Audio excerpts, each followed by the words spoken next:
My name is Mike Mustang. Each week I travel the country with the goal of showcasing the best and baddest muscle cars and hot rods around. Every car has a past and every owner a story. Welcome to the world of Big Muscle.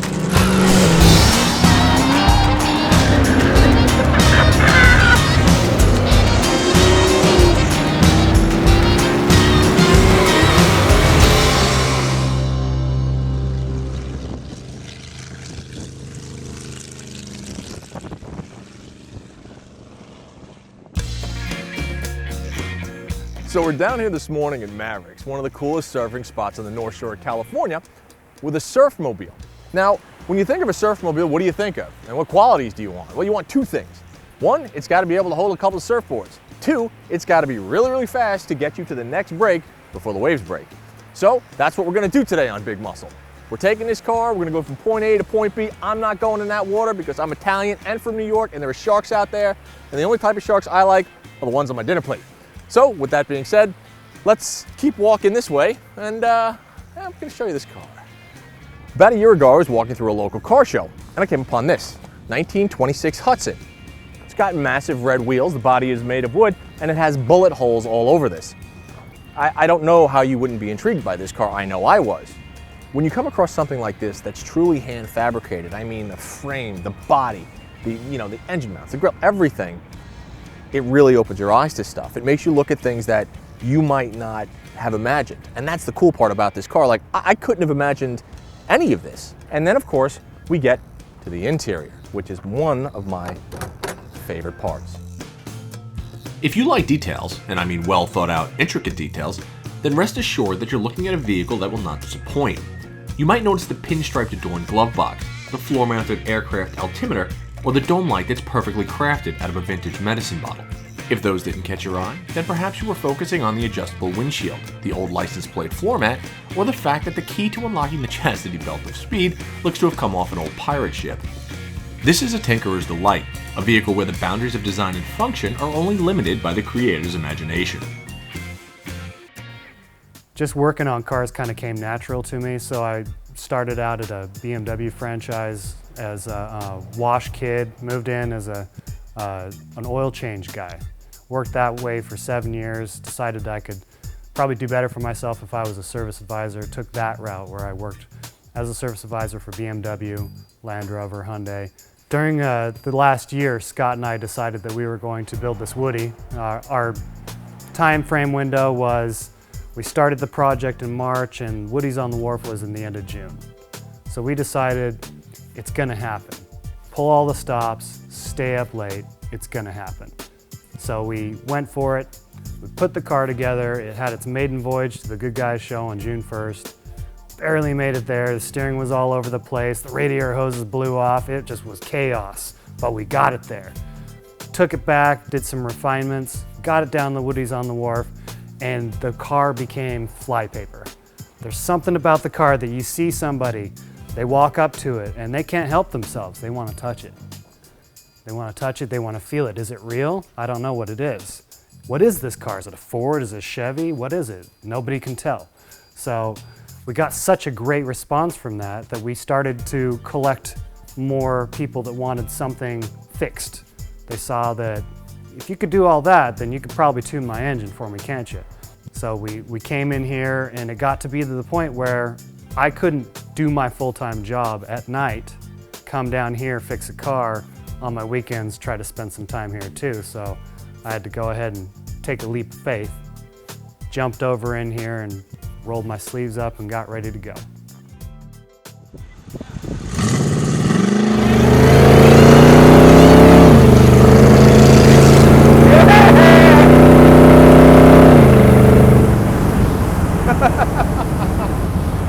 Well, as you can see, myself and Thaddeus are once again wedged in a car that's pre-1930. Last season we said we were never going to film a car that's pre-1930 for this exact reason. We don't fit.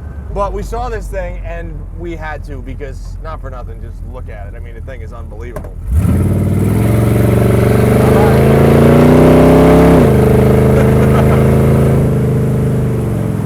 This car is not about cruising at 80 or cruising at 90 miles an hour. This is a car that's all about 0 to like 60.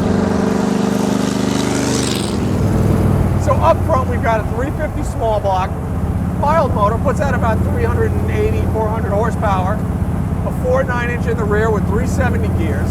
The rear wheels are 33 by 19 and a half. They're monstrous, absolutely monstrous.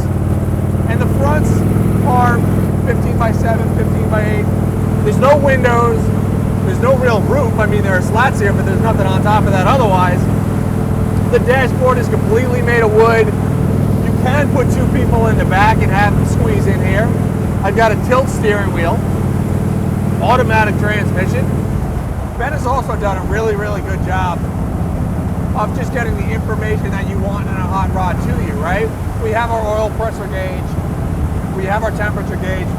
Up top, he made this little gauge panel, or this little, dash panel, where we've got our ignition switch, our fuel pump, accessories like blinkers, turn signals. The gas tank for this car is it's right here.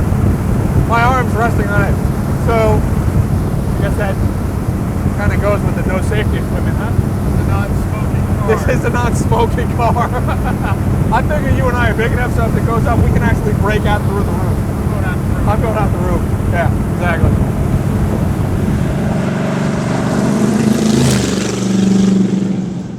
I have an OCD problem, so I went to Home Depot anyway. I would walk around the store and I would see something and gears would start turning and I would think, that banister railing would work really well if I turned it this way. And then those shovel handles, if I cut them off at the end where they start to taper, I can make a rack for the top. So I did things like that where I found little cuff links that looked good for lock knobs and whatever kind of caught my eye. If I liked it and it was shiny like a fish, when I was biting it, and I took it.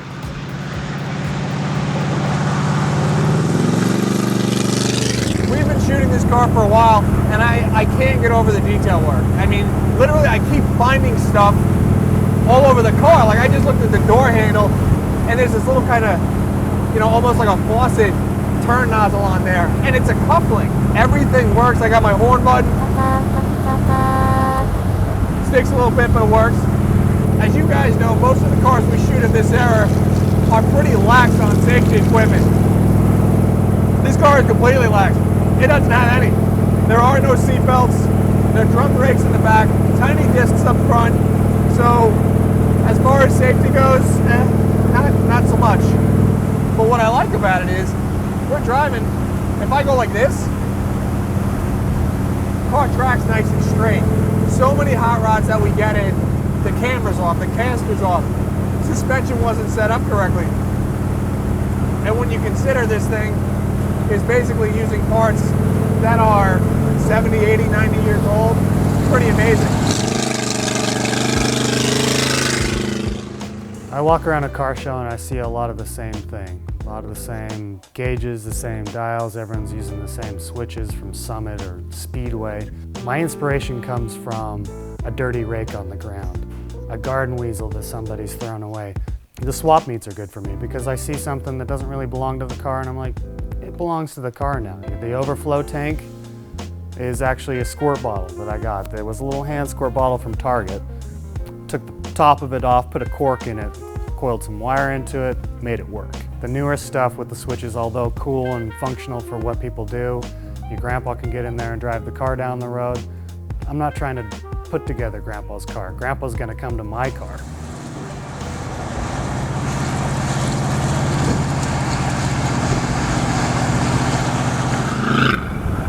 The visceral experience is really where this car draws you in. You can drive this car at 20 or 50 and it feels pretty much the same, but it's when you stop and it's when people start to look at the car and pick it apart and touch it, that's where the value of this car comes in.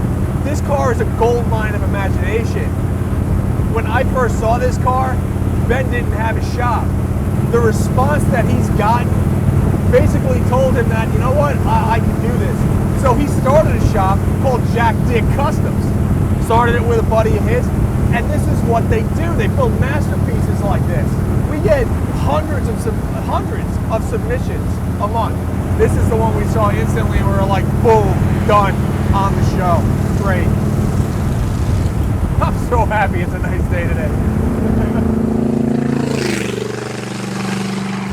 Somebody has offered me money on that Hudson and I laughed at him. Followed me around the whole weekend in a 3-day show. He was there every single day, sun up to sundown. You're gonna sell me that car today, boy.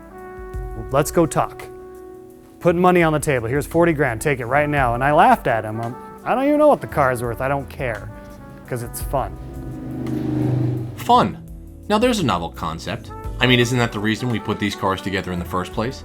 We build them because they make us smile, laugh, and act in juvenile ways that may or may not get us into trouble.